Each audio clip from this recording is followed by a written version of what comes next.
makasih untuk sharingnya. Eh, Abang mau nambahin ya, dan ya abang agak beda gitu pandangnya. Kayak gini deh, ya apa ya?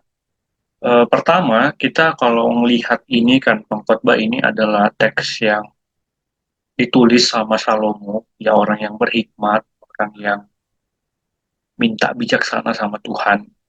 Tapi Salomo ini dia itu kan ya pernah ya mengalami kejatuhan yang cukup lama gitu ya, dan dia melakukan banyak hal yang sebenarnya nggak Tuhan mau, kayak ya istri dan gundiknya sampai 1.000, terus kayak tadi dikatakan dia mikirin relasi ini, relasi negaranya dengan negara lain, sampai istrinya itu banyak kan sebenarnya untuk membangun kekuasaannya gitu ya. Dia memikirkan gimana nanti kerajaan ini ke depannya, terus sampai ya kayak tadi ya berkebun, mikirin pertanian, mikirin ya kuda lah, apalah semuanya.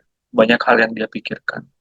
Dan pelan-pelan semuanya itu ya bergantung kepada hikmat yang dia minta sebelumnya sama Tuhan, itu yang akhirnya menjadi berhala di dalam hidupnya dia. Gitu ya. Dan pelan-pelan dia punya 1.000 istri dan gundik yang makin lama makin menarik dia jauh dari Tuhan. Gitu ya. Jadi ya itu sebenarnya kesia-siaan. Ya itulah sesuatu yang ya kayak adik-adik bahas tadi, bahwa ya apa yang dia kerjakan itu adalah sesuatu yang dia kerjakan di luar Tuhan.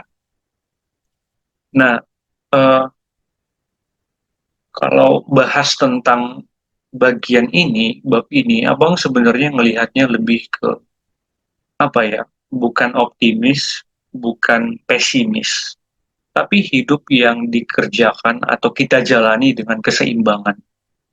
Makanya kan dia bilang bukan berhikmat, bukan orang apa judulnya ya? Oh, abang lihat. Judulnya itu kan dibuat hikmat dan kebodohan adalah hal yang sia-sia. Jadi hikmat di situ kan maksudnya karena dia sangat mengandalkan hikmatnya itu.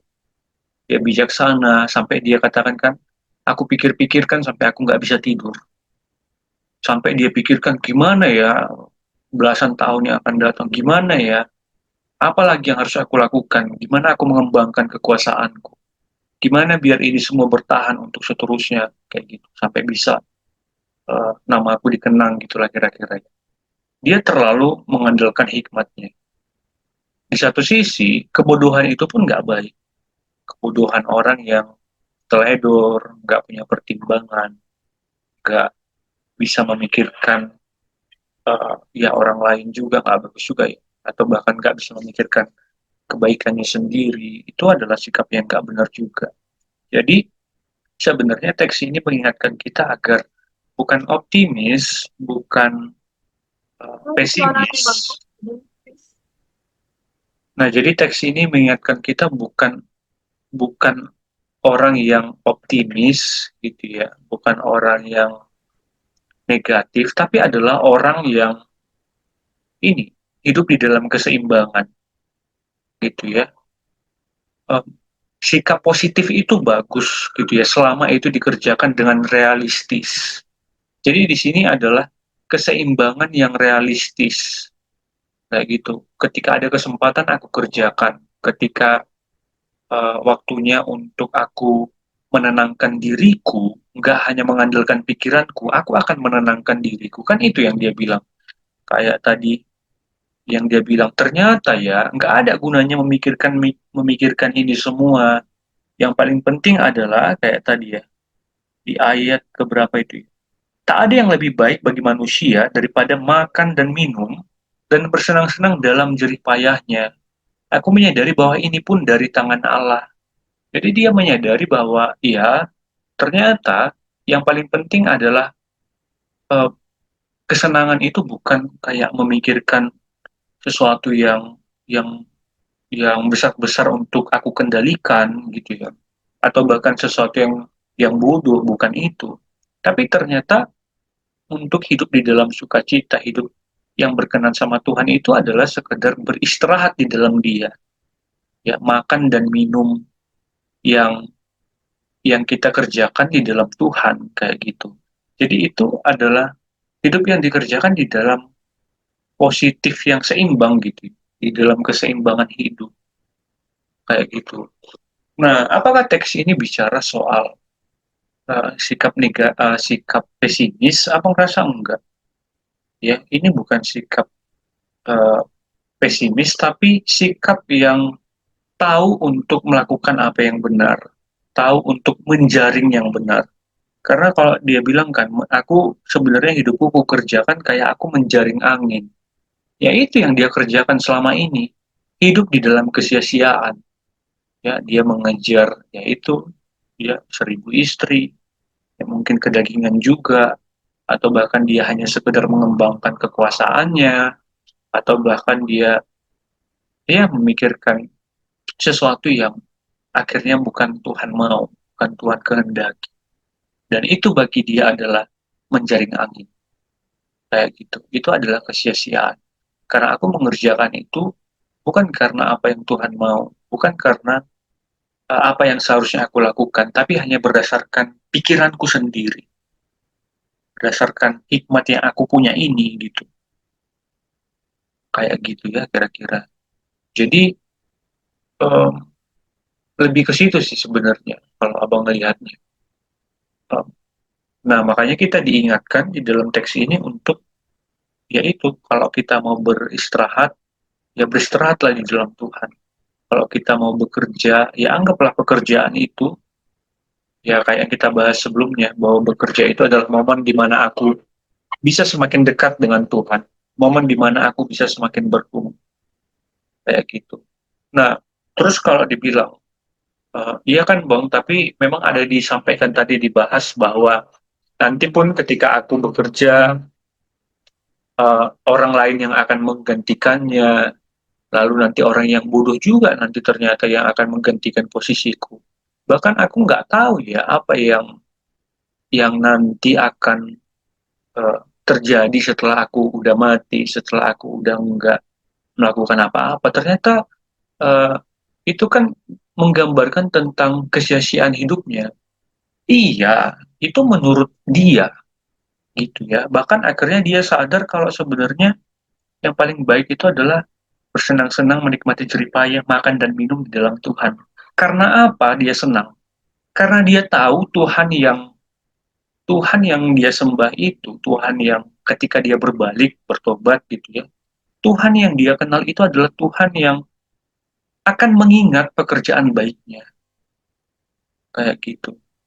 Tuhan itu adalah Tuhan yang juga berbelas kasih, Tuhan yang akan mengingat Salomo, Tuhan yang akan ingat, bahkan akan memberikan kebaikan bagi Israel, bagi Salomo. Jadi akhirnya ternyata aku nggak perlu ya secapek itu memikirkannya sebenarnya. Nggak perlu aku sampai memikirkan gimana kalau aku udah mati, nanti nggak ada lah gunanya ini semua. Atau bahkan nanti uh, ya ketika aku berusaha pun nanti toh yang menggantikan adalah orang yang nggak bertanggung jawab. Nah, itu yang diingatkan dia. Jangan pikirkan sampai ke situ, kayak gitu. Tapi pikirkanlah bahwa kehidupan ini adalah kehidupan untuk merayakan kebaikan Tuhan. Makan dan minum di dalam Tuhan. Bekerja di dalam Tuhan. Kayak gitu. Jadi kita bisa mengerjakan kehidupan ini dengan seimbang, gitu, dengan pengharapan. Nggak usah terlalu jauh kali mikirnya sampai kayak pengkhotbah yang merasa aku sampai memikir-mikirkan itu di dalam tidurku gitu, dan ternyata semua nggak berguna ya gitu. Iya, memang nggak akan berguna, tetapi Tuhan yang disembah oleh pengkhotbah ini, Tuhan yang disembah oleh Salomo adalah Tuhan yang akan mengingat pekerjaan Salomo, Tuhan yang juga akan memelihara Salomo. Dan ketika Salomo sadar itu, dia bisa beristirahat, dia bisa makan, dia bisa minum, dan dia bisa merasakan kenikmatan yang dari Tuhan ketika dia makan dan ketika dia minum, kayak gitu deh. Nah, apa yang menjadi pelajaran sama kita? Yang jadi pelajaran adalah apa ya? Seringkali kita ketika kita bekerja kita terlalu jauh ya memikirkan ya gimana nanti ini, gimana nanti itu, sampai kita lupa bahwa itu adalah Ya bahkan kesulitan-kesulitan itu adalah momen di mana kita bisa menikmati, bersandar kepada Tuhan, menikmati pemeliharaan Tuhan, kayak gitu, menikmati setiap proses itu di dalam kehidupan. Itu adalah hidup yang seimbang, yang akhirnya disadari sama pengkhotbah, kayak gitu. Bukan pesimis dan bukan terlalu optimis, yang optimisnya itu kan karena hikmat yang dia punya itu, kayak gitu.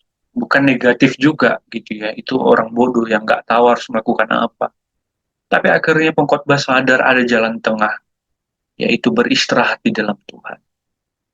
Dan ini bukan sesuatu kayak menjaring angin.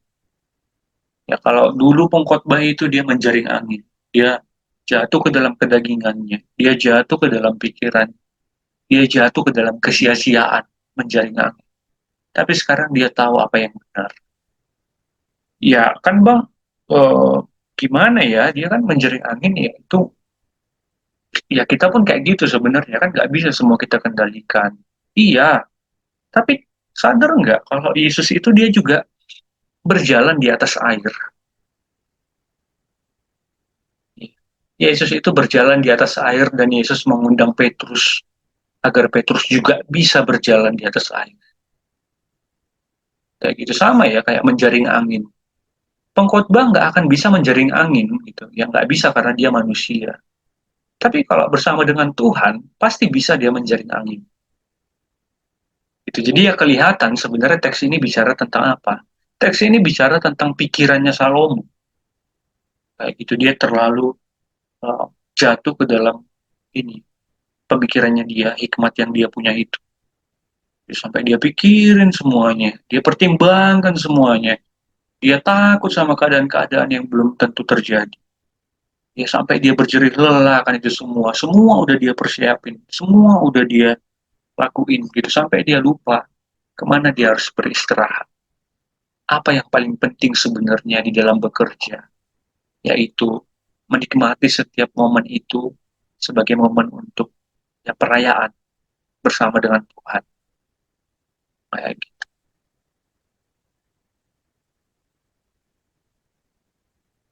Itu deh, itu aja. Terima kasih.